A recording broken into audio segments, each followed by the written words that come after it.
Hi, I'm Elizabeth Cantey, and this is another episode of Living Enlightened Every Day. Today, we're exploring what it means to really be present to what is happening right around us, right in front of us, with our families, our friends, our neighbors, in our immediate environment. What does it take to really stay present to that? Let's explore.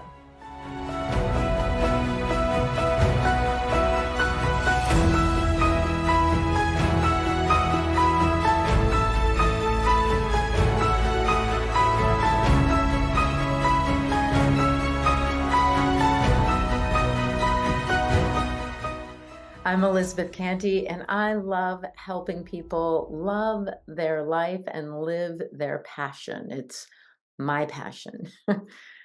And today we're exploring what it takes to be present to the people who are right in front of us, who may need our help.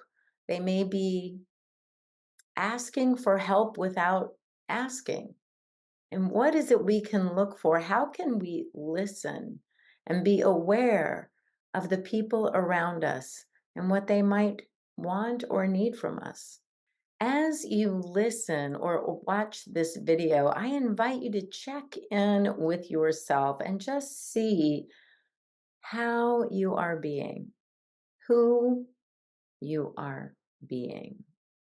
Are you being open to new ideas, open to new possibilities, open to a greater exploration in order to love your life and live your passion? Are you ready for that? Because how we are being is what we are creating. It is how we are seeing the world as well and hearing the world. So I invite you to be present as we explore being present in our relationships.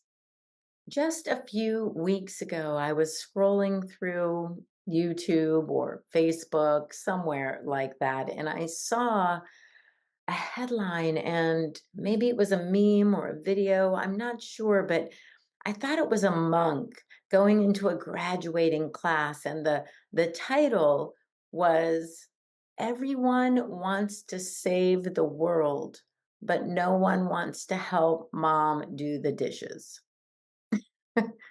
And that has been sitting with me for several weeks. Because for one, I have a 21-year-old son, and it's true. He's at that point, he's a junior in college, and he's thinking, big thoughts and big ideas. And when he comes over, he's like, "Mom, can I help you with something?" And I'm like, "Yeah, I need the chairs in the back. They're getting a little mildewed. Can you help me wash them down?" He's like, "Can I help you with something else?" "Well, can you help me put some stuff in the attic? I need some stuff put up in the attic." Like, yeah, you want to help if it's something fun or something for you that you're inspired to do. But if it's actually something I need help with, it may not be on your list. So that really struck me. No one wants to help mom with the dishes. I can relate.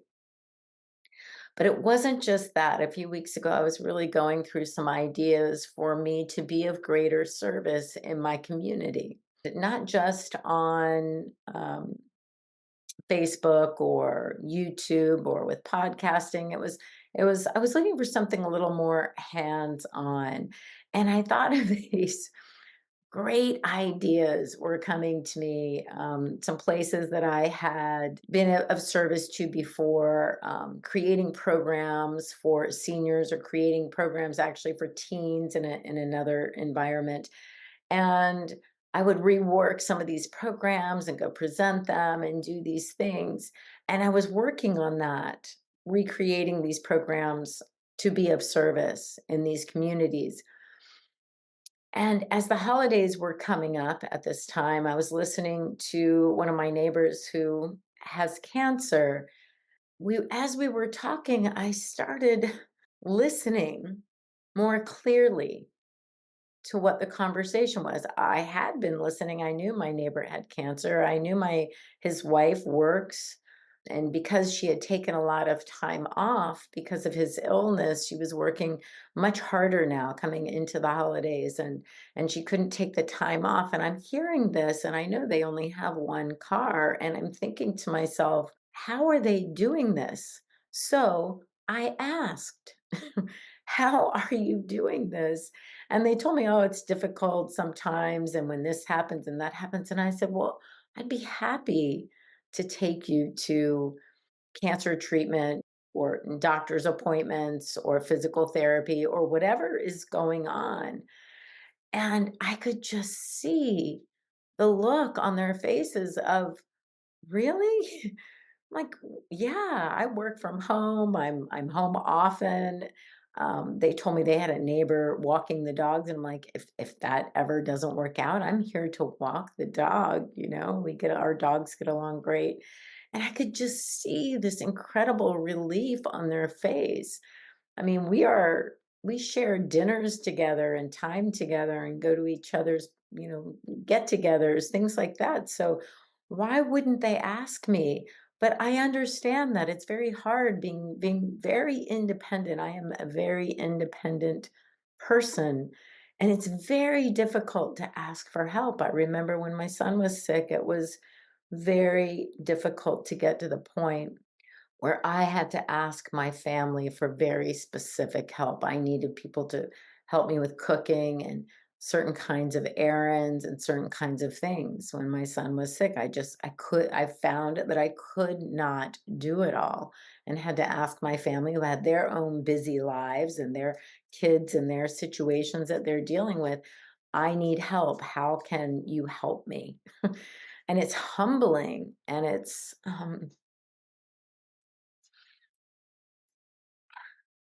the definition of family and friends is being there, not just in the good times, right?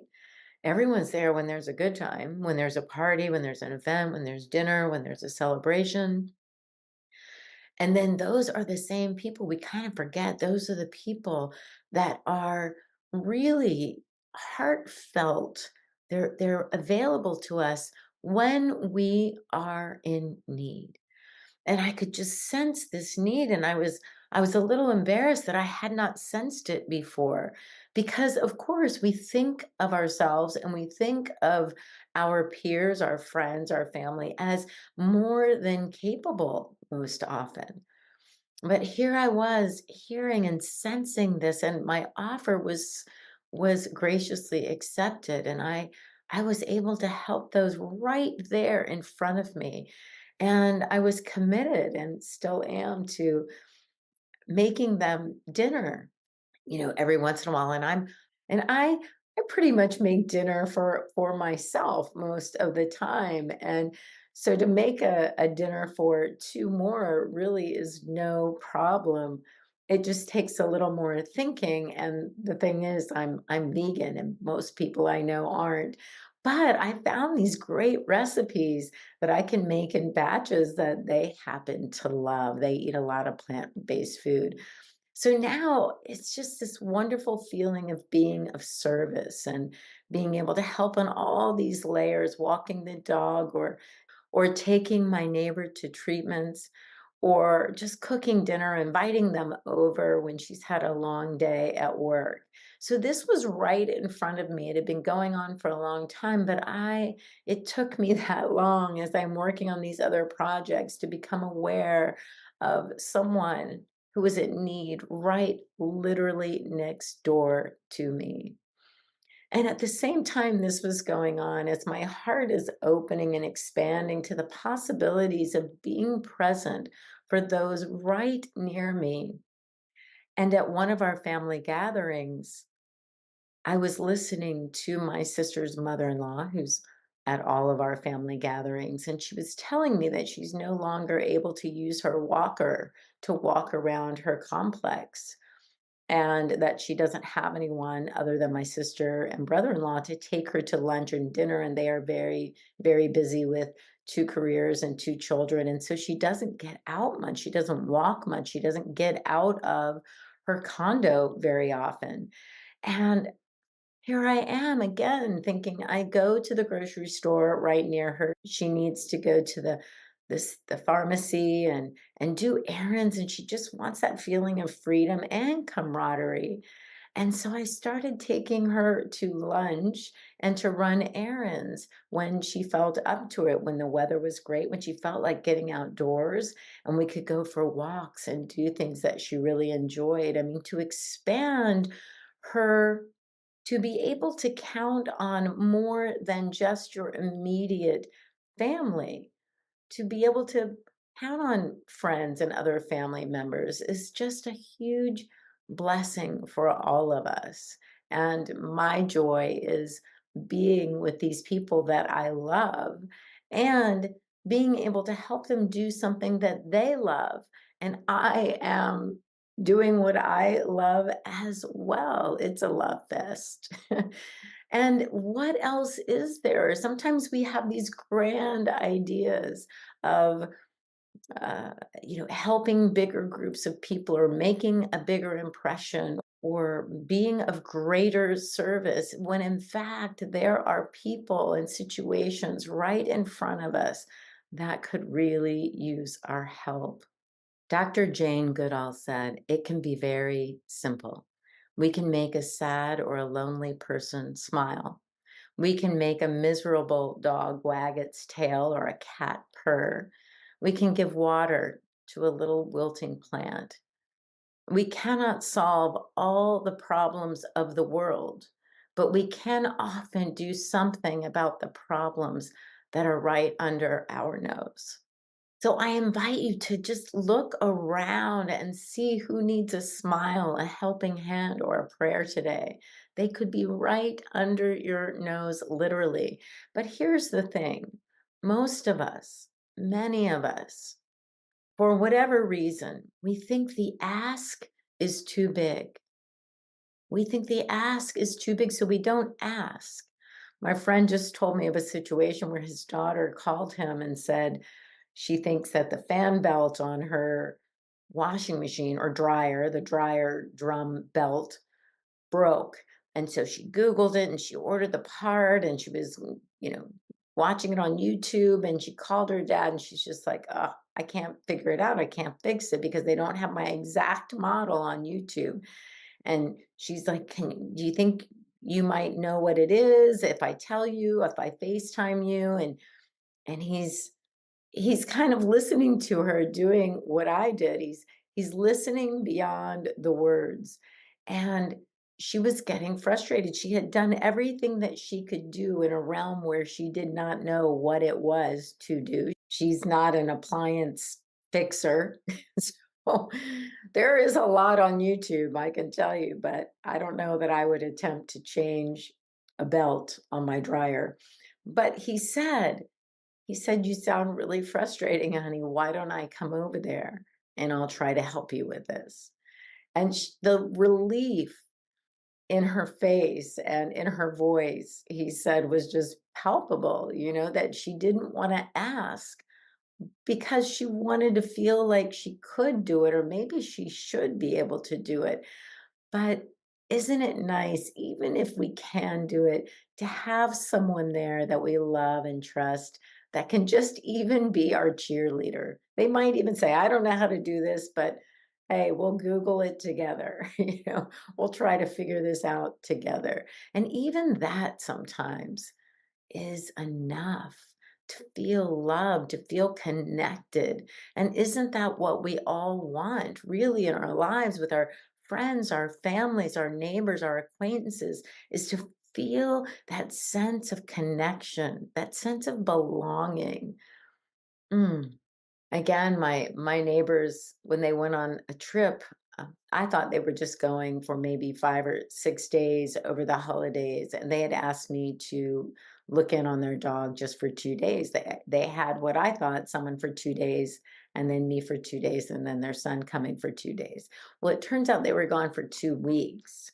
And I'm like the dog sitter. Everyone in my neighborhood asks me to watch their dog, and usually it's for their vacations or a long weekend with when the kids are going to some event, or it's 7 to 10 days, probably max. And they were going for 2 weeks, so they felt like the ask was too big. But here's the thing: one, I dog sit everybody's dogs because my dog gets along with everybody. He thinks everybody loves him, even when they're trying to eat him. They think he's a big squirrel, but he will just roll over and try to lick them and play with them, and he wins everybody over eventually. So I dog sit everybody's dogs at my house. I'm home a lot and I can walk them and take care of them. I have a fenced yard. It's easy. When you have one dog, for me, it's having two is no problem. And sometimes I've had three. And it's the same way I felt about kids. I already had one. What's two more? Peanut butter and jelly for everyone, right? So when I found out that he was going to be alone, even for the day or two, the 2 days I was supposed to watch him, I said, I'm going to bring him over. And then I realized it was 2 weeks. I'm saying, well, he's staying over here. He's just going to be loved like family over here. And it was just such a relief for them to know that the one thing they didn't have to worry about was the dog being lonely or sad or not getting enough exercise. So, again, just kind of listening to what isn't being asked. And that's that heartfelt listening. When we are being in that place where we are completely present to someone as we're talking, even if it's at a big family gathering, even if it's at a celebration, a birthday, or a cocktail party, a dinner party, wherever we are, if we are truly present, we might hear what someone is not asking of us. And we might just be able to help them right where they are be in a better place for themselves. We might be able to help them when they're working two jobs and taking care of a sick child. We might be able to help them if they've been recently diagnosed with an illness that they weren't expecting. We might be able to help them if they are no longer able to walk or drive as they used to. We might be able to do so many things, but only if we're listening beyond that casual sense of separation. If we actually merge, we can hear what they're not saying. And when we can hear what they're not saying from an open hearted space, we find that what we are being asked to do is right in front of us. It's to love those that are already in our lives, to be available, to be of service, to be present with them. In my book, I talk about how the gift of attention is one of the greatest gifts we can ever give. Just noticing, being aware, and being present with someone is one of our greatest gifts because, as you may have noticed in many of our lives, when people are running around, they're being very busy, they're being very active, their jobs may be very pressing on them, stress and anxiety are building up, and we say things casually in a sense where we're not connected, we're not connecting. Someone says, "How are you?" We say, "Oh, I'm fine. I'm good. Everything's good. I'm just in a hurry. I got to go and run and pick up the kid." We're just in and out. We might not even see them. We don't even know what color their hair was. If it was somebody, our waiter waiting on us at a restaurant, we don't even know what they looked like when they took our order because we're in that space. But when we just breathe into the present moment, right where we are, we may find that we can do the greatest good with the simplest act of opening our hearts and our being to the people right under our noses.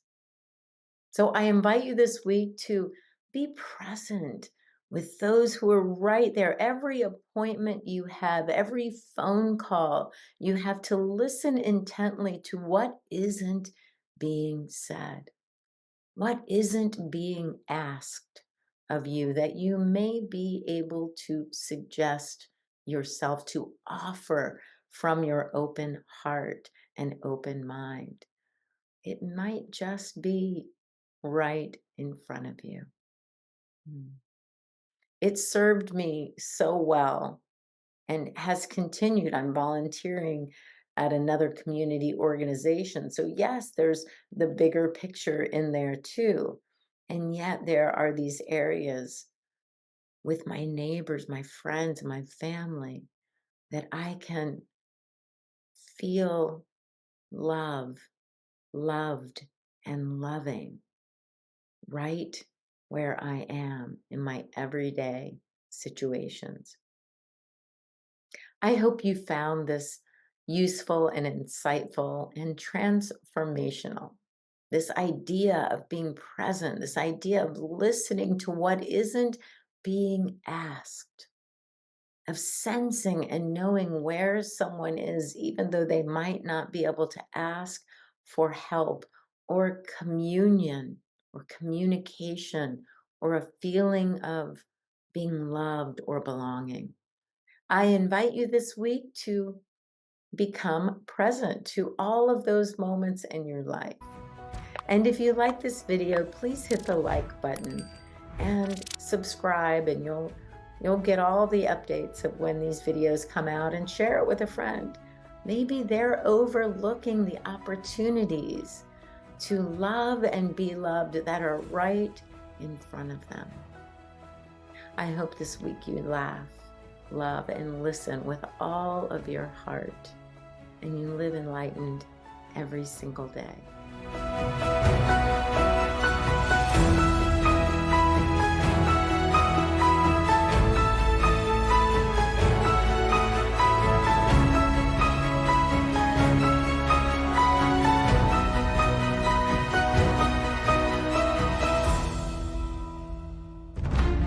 Thanks for watching. Join us again next Tuesday at 7 a.m. Mountain Time for Living Enlightened with Elizabeth Cantey. Integrating your spirit, mind, and body. Learn more at www.ntmedia.org.